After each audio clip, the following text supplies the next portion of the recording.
जय श्री कृष्णा। राधे राधे। कैसे हैं आप सब। मेरे लड्डू गोपाल चैनल में आप सबका स्वागत है। आज मैं आप सबके साथ शेयर करूंगी पौष माह की पूर्णिमा की पूजा विधि।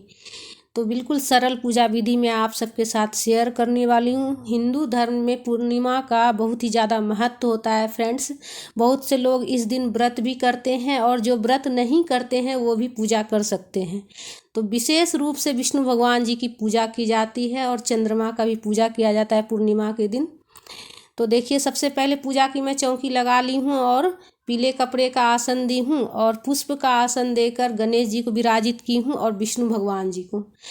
पूर्णिमा की पूजा में सभी भगवान जी की पूजा की जाती है। विशेष रूप से विष्णु भगवान जी की पूजा की जाती है और साथ में लक्ष्मी माता की भी पूजा की जाती है। तो पूजा में सबसे पहले दीपक प्रज्वलित कर लेंगे। उसके बाद मैं एक प्लेट ली हूँ और उसमें पुष्प का आसन दे रही हूँ, इसलिए कि लड्डू गोपाल जी भी विष्णु भगवान जी के बाल स्वरूप हैं। तो अगर आपके यहाँ लड्डू गोपाल जी हैं तो पूजा में आप लड्डू गोपाल जी की भी आप रख कर पूजा कर सकते हैं, इसलिए कि विष्णु भगवान के बाल स्वरूप हैं। तो सबसे पहले लड्डू गोपाल जी को स्नान करा लेंगे और स्नान कराने के बाद अच्छे से अंग पोषण कर लेंगे। अंग पोषण करने के बाद देखिए, लड्डू गोपाल जी तैयार हो गए हैं, श्रृंगार हो चुका है और स्वेटर पहना दी हूँ, ठंड का मौसम है। अक्षत का आसन देकर लड्डू गोपाल जी को विराजित की हूँ मैं, और अक्षत का ही आसन मैं दीपक में भी दी हूँ। तो तिल का भी आसन आप दे सकते हैं या फिर अक्षत का भी आसन दे सकते हैं। जल का छिड़काव करके भाव स्नान करा लेंगे विष्णु भगवान जी को, लक्ष्मी माता को, गणेश जी को। तो ये पूजा आप फ्रेंड घर के मंदिर में भी अगर तस्वीर हो, मूर्ति हो, तो वहाँ पर भी आप पूजा कर सकते हैं या फिर पूजा की चौकी लगा करके भी आप पूजा कर सकते हैं। तो विशेष रूप से विष्णु भगवान जी की पूजा की जाती है और सभी भगवान जी की पूजा की जाती है। तो देखिए, ये पूजा है ना, सुबह भी कर सकते हैं, अगर आप व्रत करते हैं तो आप शाम में भी पूजा कर सकते हैं। तो सभी भगवान जी को रोली चंदन से तिलक कर लेंगे, दीपक का भी पूजा कर लेंगे और लक्ष्मी माता को सिंदूर लगाएंगे।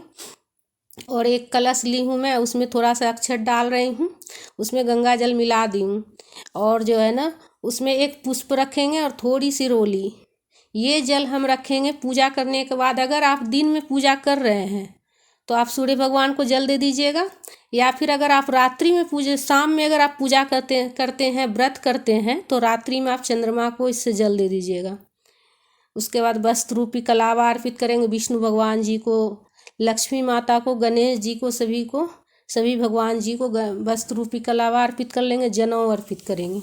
तो देखिए, व्रत में जो है ना, चंद्रमा को अर्घ्य देने के बाद जो है ना, मतलब व्रत खोल लिया जाता है।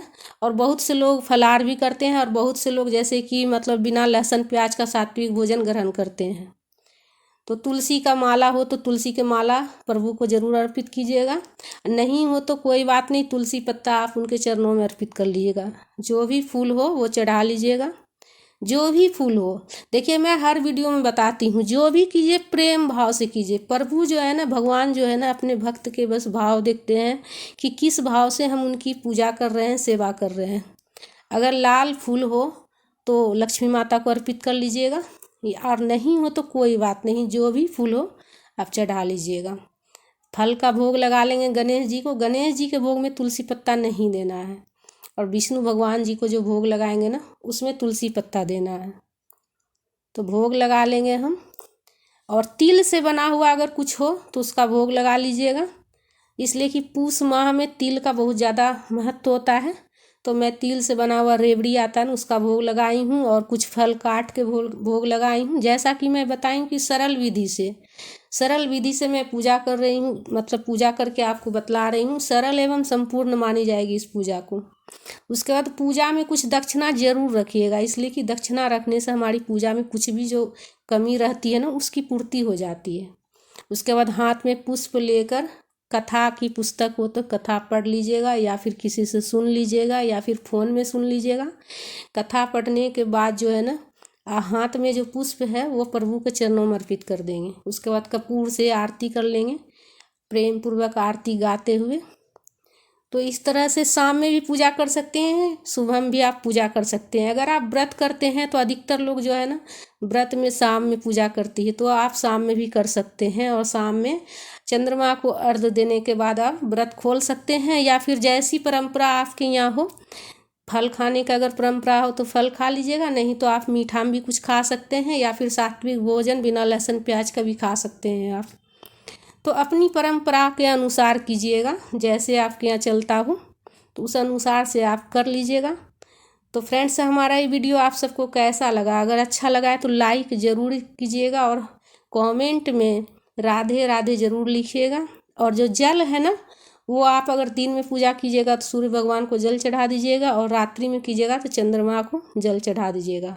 और दक्षिणा जो है ना ब्राह्मण को दान कर दीजिएगा, और प्रसाद जो चढ़ाएं पूरा परिवार ग्रहण कीजिएगा। तो इस तरह से बिल्कुल सरल विधि से आप पूर्णिमा का पूजा कर सकते हैं। अगर आप व्रत करते हैं तो भी कर सकते हैं इस तरह से पूजा, और नहीं करते हैं व्रत तो भी कर सकते हैं पूजा।